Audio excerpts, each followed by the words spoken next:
भारत की सबसे बड़ी एयरलाइन इंडिगो, जिस एयरलाइन की वजह से लाखों लोग हर रोज आराम से यात्रा करते हैं, वही एयरलाइन दिसंबर में अचानक देश की सबसे बड़ी हेडलाइन बन गई। Indigo facing major flight delays. That is the Indigo crisis that was तो इंडिगो की उड़ानें जमीन पर आ गई हैं। साल Indigo तो इंडिगो इंडिगो की हजारों फ्लाइट्स कैंसिल, लाखों लोग फंसे और सरकार तक नाराज। लेकिन असल में क्या हुआ? क्या ये पायलट की कमी है या इंडिगो की गलती? क्यों नए नियम लागू हुए और इस पूरे विवाद में नुकसान किसका हुआ? क्या है इंडिगो क्राइसिस की पूरी कहानी? 3 दिसंबर से लेकर अगले कई दिनों तक इंडिगो ने एक दो नहीं बल्कि 4500 से भी ज्यादा फ्लाइट्स कैंसिल कर दी। देश के बड़े एयरपोर्ट्स दिल्ली, मुंबई, बेंगलोर, सब जगह यात्रियों की लंबी कतारें लग गई। लोग रात भर एयरपोर्ट पर फंसे रहे। किसी की इंटरनेशनल कनेक्टिंग फ्लाइट मिस हो गई, किसी की शादी, किसी का इंटरव्यू, किसी का मेडिकल अपॉइंटमेंट। एक तरह से India roast aviation melt down कहा जा रहा है। अब सवाल ये है कि ऐसा हुआ क्यों? इंडिगो ने शुरुआत में कहा ऑपरेशनल इशू है, हम संभाल लेंगे, लेकिन असल सच्चाई इससे काफी गहरी है। असल में सरकार ने पायलट के लिए नए नियम लागू किए थे, जिन्हें कहा जाता है FDTL, flight duty time limitation. ये नियम एक तरह से पायलटों की ड्यूटी टाइम टेबल बनाते हैं, जिनकी कितने घंटे ये उड़ान भर सकेंगे, कितना आराम अनिवार्य है, रात में कितने बजे के बाद उड़ान नहीं भर सकते और क्या क्या लिमिटेशंस होगी। सरकार ने ये नियम सुरक्षा के ध्यान को रखकर बनाया था, क्योंकि पिछले कुछ सालों से पायलट फैटिग यानी थकाव की घटनाएं बढ़ रही थी।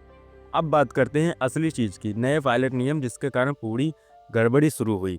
सरकार ने इन नियमों को बनाया था सुरक्षा और पायलट की थकान को ध्यान में रखते हुए। ये नियम उस टाइम टेबल की तरह हैं जो बताते हैं कि पायलट कितने घंटे उड़ान भर सकते हैं और कब आराम करेंगे, और एक दिन उनकी लिमिट क्या है। चलो आसान भाषा में समझते हैं।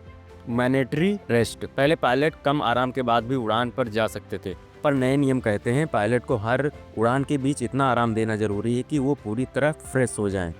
मतलब अगर पायलट रात को उड़ान भरकर आया है तो उसे अगले दिन जल्दबाजी में ड्यूटी नहीं दी जा सकती। इससे क्या हुआ, कई पायलट आराम की वजह से ड्यूटी पर उपलब्ध ही नहीं थे। नेक्स्ट बात करें late night and early morning flight पर कड़ी रोक। सबसे ज्यादा थकाने वाली फ्लाइट्स होती हैं मिडनाइट से सुबह 6 बजे तक की। नए नियम कहते हैं इन घंटों में पायलट की ड्यूटी घंटे कम होंगे। 2 रात की लगातार फ्लाइंग पर रेस्ट्रिक्शन, रात की उड़ान के बाद लंबा रेस्ट पीरियड अनिवार्य है। मतलब नाइट फ्लाइट सब चलाना इतना आसान नहीं रह गया है। नंबर 3 पर डेली ड्यूटी आवर लिमिट, दिन में काम की एक फिक्स सीमा होनी चाहिए। मतलब अब लगातार कितने घंटे उड़ान भर सकता है उसकी एक क्लियर लिमिट सेट कर दी गई है। जैसे अगर 10 घंटे है तो एयरलाइन चाहकर उसे 11 से 12 घंटे नहीं ले जा सकती। या पहले फ्लेक्सिबल था, अब सख्त हो गया है। पहले पायलट्स 3 से 4 सेक्टर्स बैक टू बैक उड़ा देते थे, जैसे दिल्ली, मुंबई, बेंगलुरु टू चेन्नई। अब रूल ये है 2 लंबे उड़ानों के बीच ज्यादा गैप लगातार उड़ाने की संख्या कम, यह फैटिग कम करने के लिए किया गया।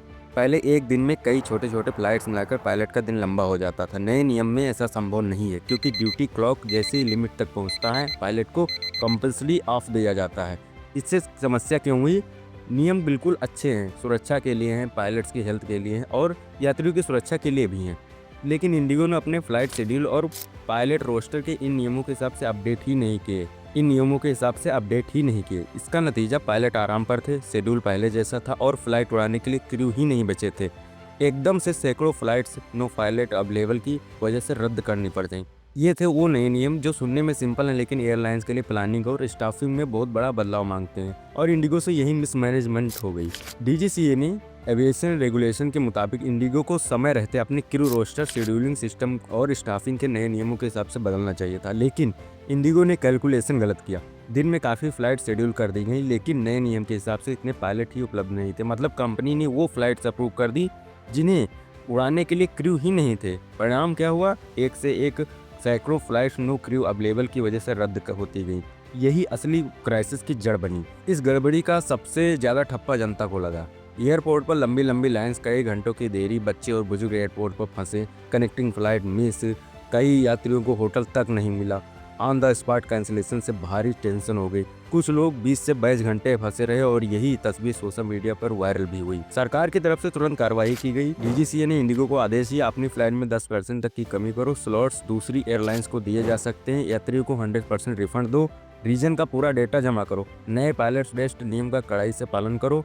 यह पहला मौका था जब सरकार ने किसी एयरलाइन पर इतना सख्त रुख अपनाया। इंडिगो ने इस संकट पर कहा हम नियमों का पालन कर रहे हैं और ऑपरेशन को जल्द सामान्य कर देंगे। एयरलाइंस ने ये घोषणा भी की 3 दिसंबर से 15 दिसंबर के बीच जो भी फ्लाइट रद्द हुई उनका पूरा रिफंड कर दिया जाएगा। बिना किसी कटौती के। कंपनी अतिरिक्त पायलट और क्रू को ट्रेन कर रही है, रोस्टर सिस्टम को अपग्रेड कर रही है और आने वाले हफ्तों में ऑपरेशन स्थिर होने का दावा भी कर रही है। दिसंबर के मध्य तक स्थिति कुछ हद तक सुधर गई है, लेकिन अभी भी कई रूट्स फ्लाइट्स कम की गई हैं। इंडिगो सामान्य स्थिति में लौटने की कोशिश कर रही है। यह स्पष्ट है कि उसके प्लानिंग सिस्टम में गंभीर सुधार की जरूरत है। तो ये थी इंडिगो क्राइसिस की पूरी कहानी, जिसमें नए नियम, गलत प्लानिंग और पायलट्स की कमी ने मिलाकर देश की बड़ी एयरलाइन को हिला दिया। आपका क्या मानना, गलती किसकी ज़्यादा है, नए नियमों की या इंडिगो की प्लानिंग की? कमेंट में बताइएगा और वीडियो पसंद आए तो लाइक कर दीजिएगा, सब्सक्राइब कर लेना। मिलते हैं अगली वीडियो में।